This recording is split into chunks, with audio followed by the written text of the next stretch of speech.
สวัส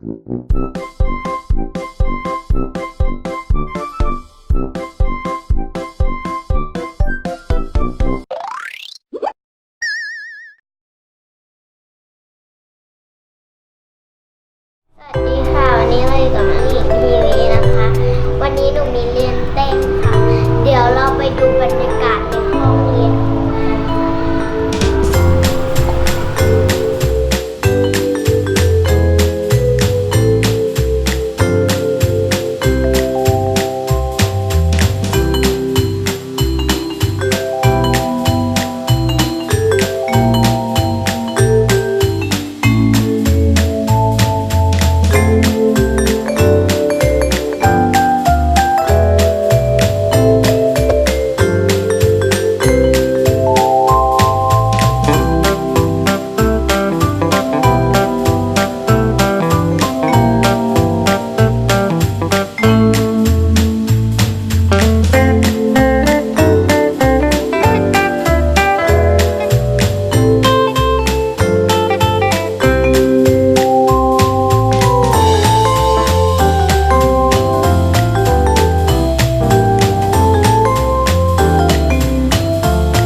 หญิงเป็นไงบ้างวันนี้ครับ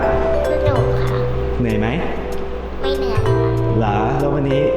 เต้นได้หรือยังไม่รู้ค่ะยังไม่รู้เหรอแล้วเมื่อไหร่เขาจะได้เห็นน้องหญิงเต้นเต็มเพลงยังไม่รู้โอเคงั้นเดี๋ยวคราวหน้าเรามาดูกันอีกที